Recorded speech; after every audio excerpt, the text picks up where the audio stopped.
Oke, rekan-rekan pemirsa, salam jumpa kembali di channel saya, yaitu channel Safari Driver. Sebelum saya bercerita tentang dunia kerja, bagaimana kita sebagai atasan bersikap terhadap bawahan, ada baiknya channel saya, rekan-rekan atau pemirsa, di share, di komen, dan di subscribe.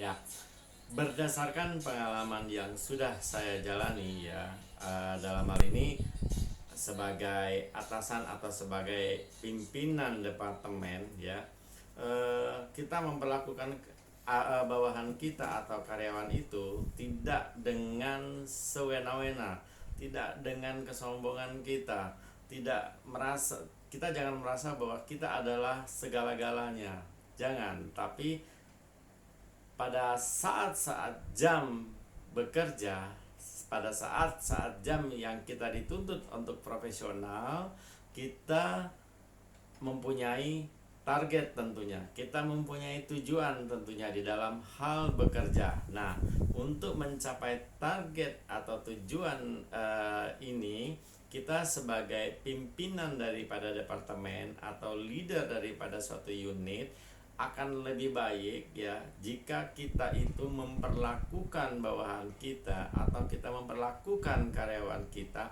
atau kita memperlakukan tim kita itu seperti keluarga.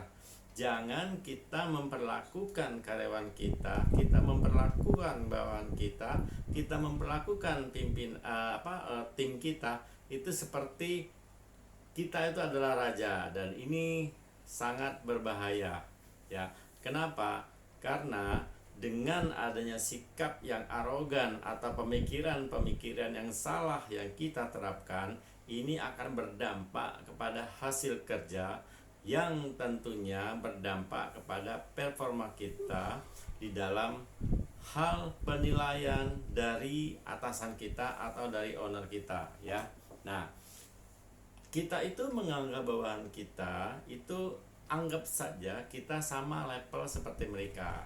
Pada saat bekerja, jangan kita merasa, wah saya manajer nih, wah saya supervisor nih, wah saya asisten manajer nih, atau saya head departemen nih. Jangan. Jadi pada saat kita berhadapan dengan bawahan-bawahan kita, entah itu perorangan ataupun dalam bentuk kelompok atau dalam bentuk tim, kita menganggap bahwa kita adalah bagian sama rata ya.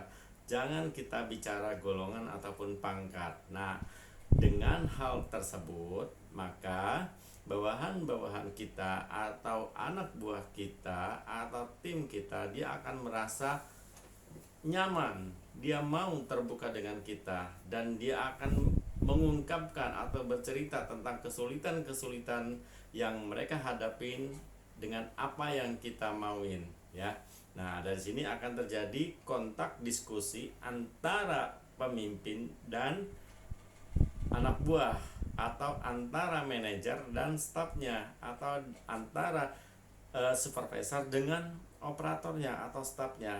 Nah, ini akan menjadi suatu komunikasi yang baik, suatu komunikasi yang positif nilainya, yang mana hasilnya tersebut akan memberikan nilai yang baik buat perusahaan.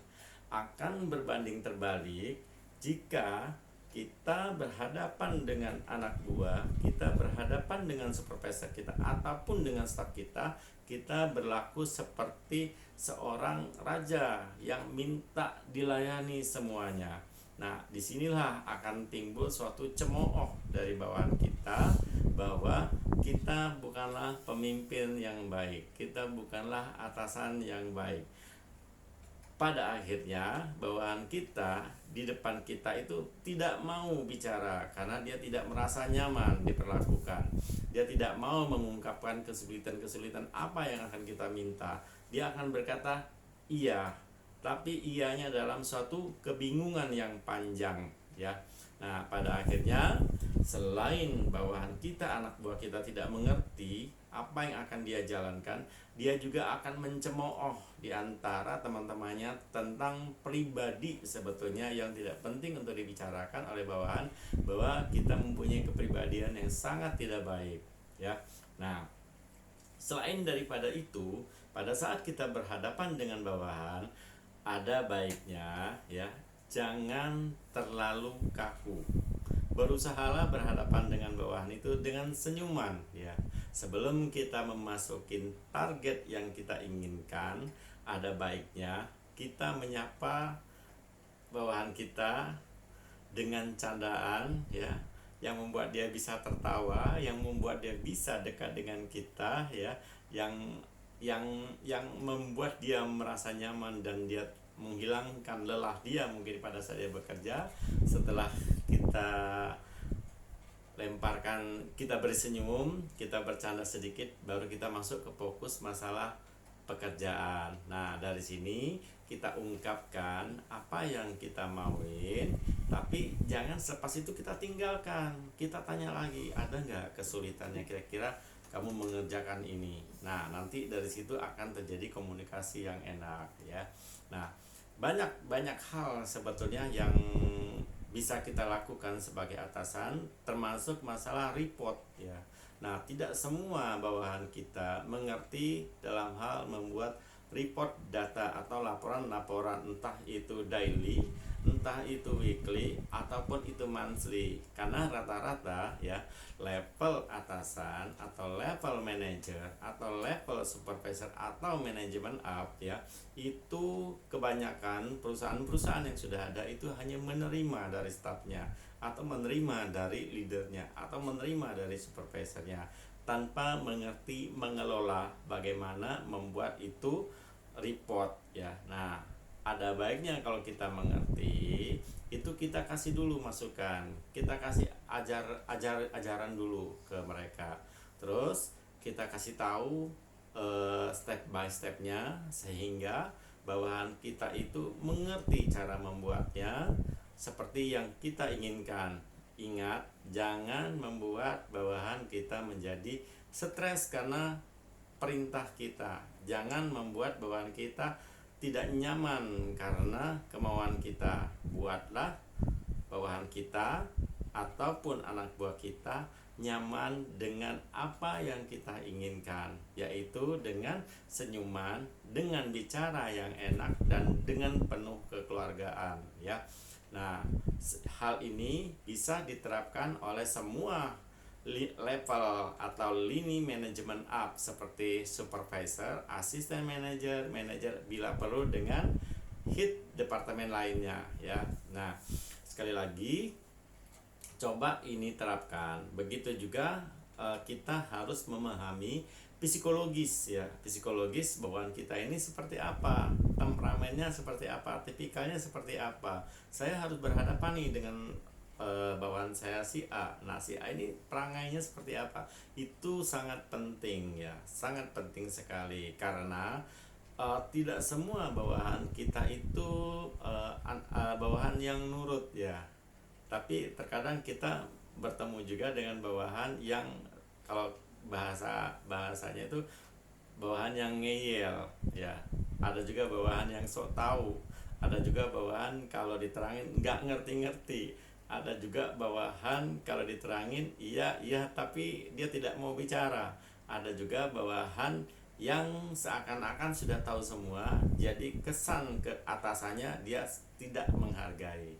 Nah, ini kita harus mempunyai trik atau kita harus mempunyai metode bagaimana menghadapi karyawan-karyawan tersebut ya. Nah, agar antara kita yang tadinya dengan bawahan kita dengan tipikal yang sebetulnya kita kurang menyukai, ini jadi sinkron ketemu ya antara atasan dan bawahan yang mempunyai tipikal yang berbeda ya.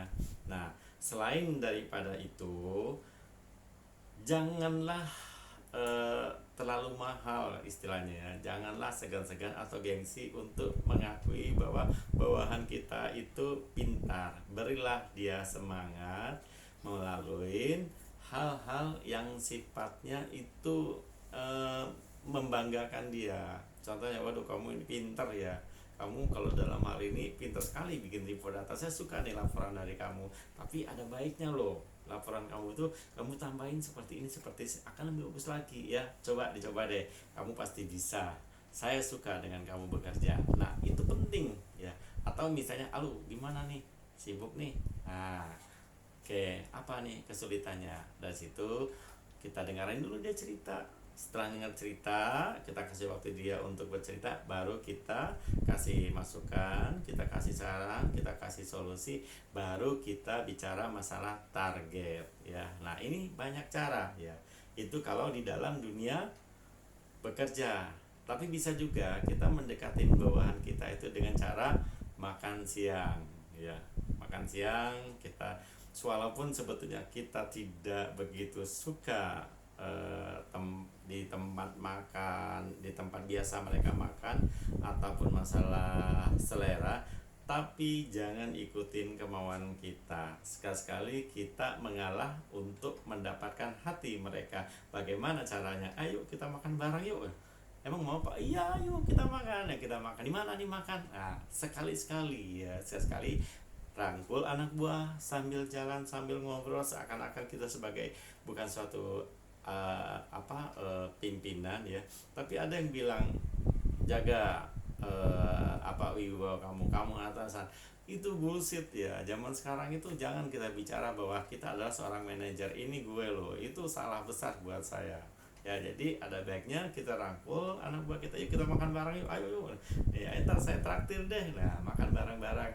Disitulah dia merasa mempunyai pemimpin yang adem ayem, pemimpin yang bijak, pemimpin yang bisa buat dia curhat dengan segala kesulitan dia. Ada itu salah satu ya. Nah, setelah kita makan bareng sambil ngobrol sambil bercanda ya, kita traktir sekali-sekali. Ada lain cara lainnya, yaitu pada saat dia bekerja kita duduk di sebelah dia, kita lihat dia bekerja, kita ngobrol ringan. Atau itu salah satu ya. Tidak selalu bahwa kita itu seorang manajer ataupun kita sebagai supervisor kita fokus dengan pekerjaan kita sendiri. Jaga image ya, jaga image. Kalau bisa ngomong pun diatur, senyum pun diatur anak buah. Itu salah, jangan seperti itu.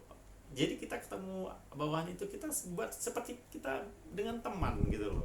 Dengan teman itu akan lebih nyaman, itu akan lebih baik, itu akan lebih safety ya. Nah, lain daripada itu, sekali-sekali bikin acara di luar kantor, misalnya dengan tim kita sebagai atasan, kita sebagai manajer, atau kita sebagai supervisor, kita ajak bawahan kita semuanya makan. Carilah tempat yang bersih, murah, ringan ya. Atau kita main ke rumahnya rame-rame rombongan, yuk kita main ke rumah ini yuk kita main ke rumah ini yuk. Nah, itu adalah cara, itu adalah sistem ya. Belum tentu di buku secara teori itu ada, tapi jika kita bisa memperlakukan hal tersebut kepada bawahan kita, maka itulah selamanya Anda sebagai seorang atasan ya. Hal tersebut akan menjadi suatu kenangan dan tidak akan pernah bisa dilupakan oleh bawahan Anda. Ingat itu ya. Sekali lagi, sedikit dari saya masukan-masukan bagi Anda atau permisa atau rekan-rekan yang sekarang ini menduduki sebagai supervisor atau sebagai asisten manajer atau sebagai manajer ataupun sebagai wakilnya owner atau GM ya. Itulah sedikit dari saya. Semoga ini bermanfaat, mempunyai nilai yang positif buat Anda. Dan jangan lupa di like, di komen, di share, dan di subscribe. Oke rekan-rekan semuanya, saya rasa itu aja dulu sedikit buat saya. Semoga bermanfaat. Terima kasih dan salam jumpa kembali. Bye bye.